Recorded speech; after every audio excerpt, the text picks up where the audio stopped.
RTV app వార్తల్ని క్షణాల్లో చదివే అవకాశం ఉంటుంది. ఒక న్యూస్ పేపర్, ఒక టెలివిజన్ ఛానల్ మీ చేతుల్లో ఎప్పుడూ ఉంటాయి. అనంతపురం జిల్లా కళ్యాణదుర్గం నియోజకవర్గంలో తెలుగుదేశం అభ్యర్థి అమిలినేని సురేంద్రబాబు చూడొచ్చు భారీ ఎత్తున కుందూరుపి మండలంలో వచ్చినటువంటి ఆదరణ పెద్ద ఎత్తున. మహిళలైతే మాత్రం డప్పుల శబ్దానికి మహిళలు, వృద్ధులు మొత్తం పెద్ద ఎత్తున ఇక్కడ స్పందిస్తున్నటువంటి పరిస్థితి. ముఖ్యంగా యువత అయితే డాన్సులతో ఇతనికి వెల్కమ్ చెప్తున్నటువంటి పరిస్థితి. ఇటువంటి పరిస్థితున్న అమిలినేని సురేంద్రబాబు ఇక్కడ వృద్ధులను సైతం కలిసి వారిని మాట్లాడిస్తూ వారి ఆరోగ్య పరిస్థితి తెలుసుకుంటున్నటువంటి పరిస్థితి చూడవచ్చు. మన విజువల్స్ లో అతి సామాన్యుడిగా వచ్చి కట్ట మీద కూర్చొని అమిలినేని సురేంద్రబాబు చూడవచ్చు. మన విజువల్స్ లో కూడా ఎంత అతని ఇగో ఏమాత్రం లేకుండా అతి సామాన్యుడి వలె ఒక పిట్ట గోడపై కూర్చొని ఆయన అందరి ముస్లిం వారిని బాగోగులు తెలుసుకుంటున్నటువంటి పరిస్థితులు చూడవచ్చు. ఇటువంటి పరిస్థితుల్లోనే సురేంద్రబాబు ఏం చెప్తారు, ప్రజల వైపు నుంచి మద్దతు ఎలా ఉంది, ఇటువంటి అంశాలతో మనతో మాట్లాడి సురేంద్రబాబు గారు ప్రజాదరణ అద్భుతంగా ఉంది. మీరు కళ్ళతో చూస్తున్నారు, ప్రజలందరూ కోరుకుంటున్నారు.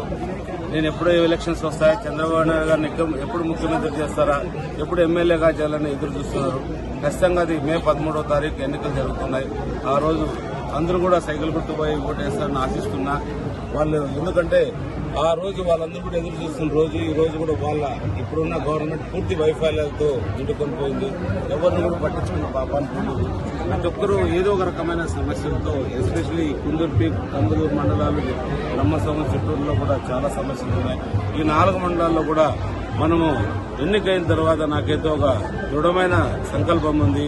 ఒక మంచి హెల్త్ క్యాంప్స్ పెట్టి, అంటే హెల్త్ క్యాంపుల్లో అన్ని సమస్యలు పరిష్కరించేటట్టు ప్రతి గ్రామంలో కూడా లేదా 4-5 గ్రామాలు కలిపి ఒక చోట హెల్త్ క్యాంపులు పెట్టి, లేదా మండల హెడ్ క్వార్టర్లో హెల్త్ క్యాంప్ పెట్టి వాళ్ళకి అన్ని రకాలుగా ఉపయోగపడేది. అంటే దీంట్లో చాలా మంది ఫ్రాక్చర్ అయిన వాళ్ళు ఉన్నారు, షుగర్ పేషెంట్లు ఉన్నారు, అలాగే లివర్, కిడ్నీ రకరకాల వ్యాధులతో ఉన్నారు.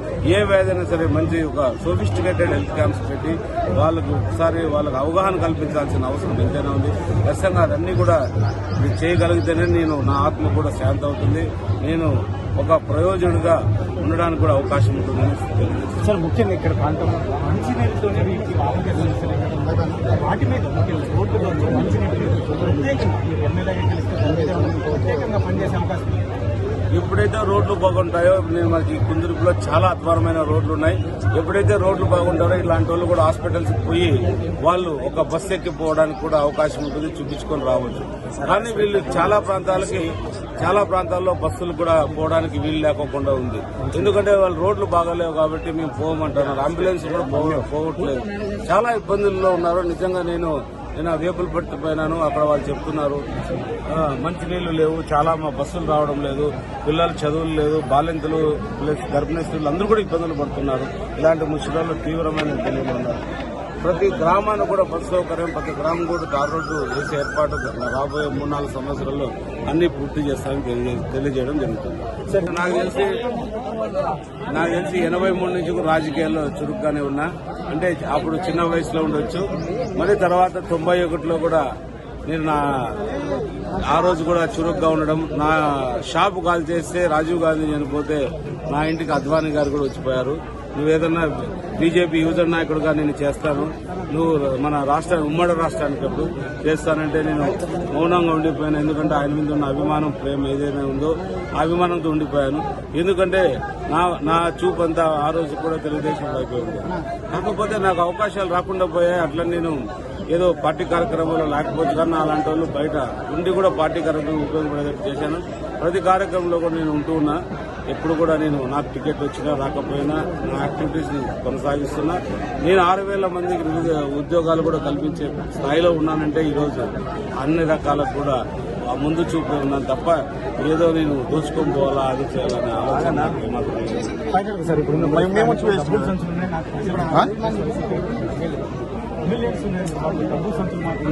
ఇక్కడ మాత్రమే చూసుకుంటున్నాం. డబ్బుల సంచులు ఉండేది రంగయ్యతో. ఎందుకంటే వాళ్ళ నాయకుడు డబ్బుల సంచులు ఆయనకు పంపించారు, నాకెవరు పంపించేవాళ్ళు లేరు.